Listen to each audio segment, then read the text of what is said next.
Parang kahapon lang, mga idol. Bukas mo ng dyaryo, si Kawhi Leonard ang headline. Bukas ng Twitter, Kawhi. Bukas ng YouTube, Kawhi pa rin. Grabe pa nga noon, may mga helicopter daw na umiikot. Hinahanap kung nasaan siya. Fresh off championship siya. Tapos gusto lumipat sa LA para mas malapit sa pamilya. Ilang buwan niyang pinaghintay ang buong NBA world. Hanggang sa boom, pumirma siya sa Los Angeles Clippers. At para dagdag yabang, gumawa pa siya ng commercial. Parang sinasabi kina LeBron James at sa Los Angeles Lakers, may bagong sheriff na sa LA. Panahon na raw ni Kawhi. LA daw ay kanya na. Ahon na raw ang Clippers galing basement papuntang spotlight. Fast forward. 4 na taon na ang lumipas. Alam nyo kung ano ang nangyari? Absolutely nothing.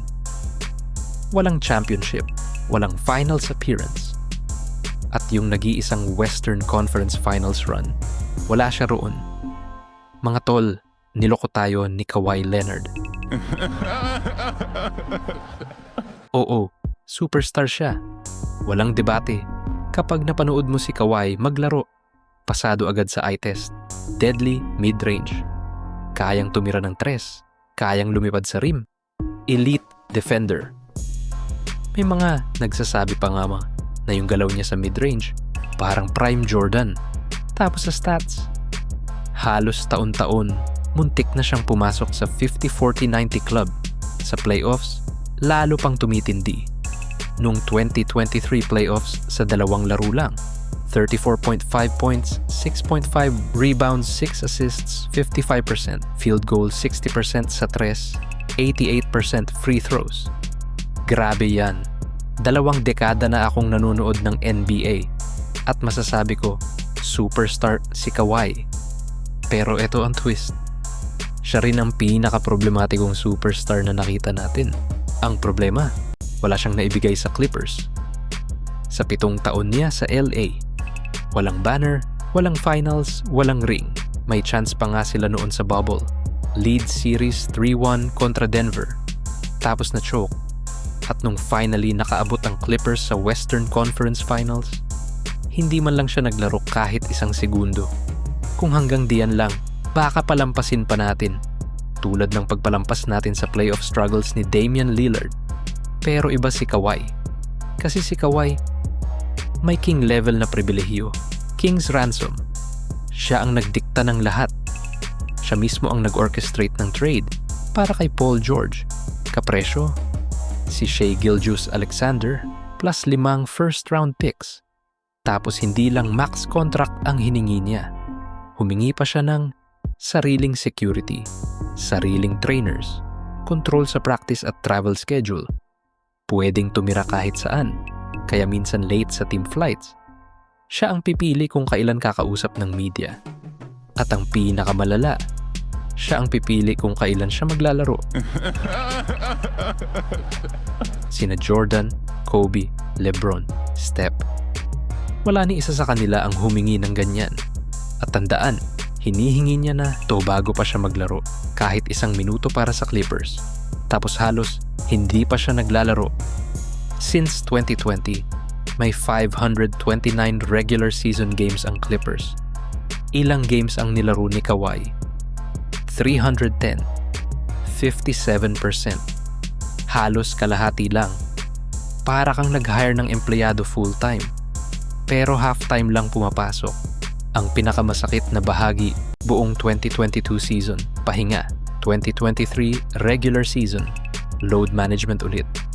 Pagdating ng playoffs, ang husay niya sa Game 1 at Game 2 kontra Phoenix. Tapos dumating ang Game 3. Millions of fans naghihintay ng showdown. At ano ang nakita? Si Kawhi, naka-street clothes. Bro, ito na dapat yung redemption moment niya. Pero wala. Hindi ko sinasabing peke ang injury. Pero bilang fan, ang sama ng dating. Naglaro siya ng 39 minutes sa Game 2. Mukhang okay pagkatapos. Walang limp. Walang reklamo. Tapos biglang, wala na. Radio silence. Ganito rin nangyari noon sa San Antonio Spurs. Clear na daw sa doctors. Pero ayaw pa rin maglaro. Phantom injury ulit. At dahil hindi siya nagsasalita, lalong lumalala ang narrative. So ano na ang sunod?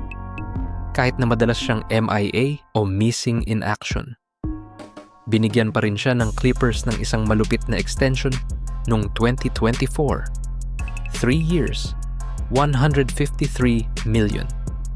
Pag kinumpute mo yan, pumapatak ng $50 million per year ang sweldo niya. Sabi nga ng ilang NBA insiders, mas malaki pa ata kinita ni Kawhi habang nakaupo sa bench kaysa habang nagtatrabaho sa court. Pero bakit ba pumayag si Steve Ballmer na ibigay yung ganong pera? Kasi nga, nagbukas sila ng Intuit Dome. Kumuha sila ng sariling bahay, kailangan nila ng mukha sa poster. Ang masaklap, yung star player na binabayaran nila para magbenta ng tickets, madalas nag-go-ghosting sa mismong game day. Sa NBA, yung $50 million na nakatenga kay Kawhi ay tinatawag na dead money. Pag hindi siya naglalaro, nasasakal yung salary cap ng team, hindi tuloy sila makakuha ng matinong backup stars. Pero hindi lang yan sa loob ng court o sa bulsa nagtatapos. Pasukin natin yung dark side ng kampo ni Kawhi. Ang kanyang tiyuhin at shadow manager, si Dennis Robertson, o mas kilala ng mga fans bilang Uncle Dennis. Naalala niyo pa yung drama sa Spurs bago siya na-trade? Nawalan daw ng tiwala ang kampo ni Kawhi sa Spurs medical staff. Tinago nila si Kawhi, literal na nagtago sa kwarto para hindi makausap ni Coach Popovich. Diyan nagsimula yung chismis na sobrang toxic kausap ng kampo nila.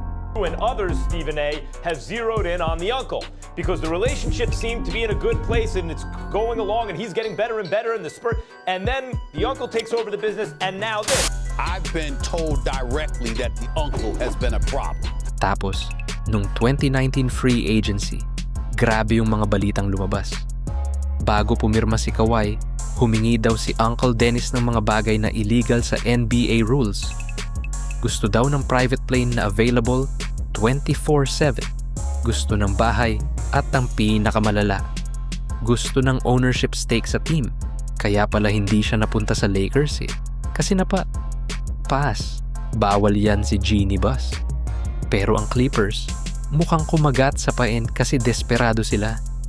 Lalo pang umingay yan recently sa mga reports ni Pablo Torre. Yung alegasyon ng salary cap circumvention. May usap-usapan na may $28 million deal daw si Uncle Dennis sa isa sa mga kumpanya ni Ballmer on the side. Kung mapatunayan to, malaking violation to sa NBA. Nakaka-turn off para sa fans. Gusto nyo ng VIP treatment na pang LeBron o pang Curry, pero ayaw nyong gawin yung trabaho at panagutan yung team bilang leader. Parang hawak nila sa leeg yung buong franchise Yung pagiging silent assassin niya. Dati, astig to Sabi nga niya, boardman gets paid. Pero ngayon, liability na siya in terms of marketing. Bilang superstar, dapat nagbebenta ka ng ticket, maingay ka, visible ka sa fans. Si Kawhi, walang social media account, walang pake. Pag injured siya, naglalaho na lang siyang parang bula. So, siya ba talaga ang worst superstar? Kung pure talent ang usapan, of course not. Hall of Famer yan, walang duda. Pero kung pag-uusapan yung bigat ng kontrata at yung sakit ng ulo na dala niya sa franchise at sa fans, medyo mahirap i-deny yung point ni Stephen A. Smith, di ba? Kawhi Leonard should be on the list of one of the worst superstars this game has ever seen.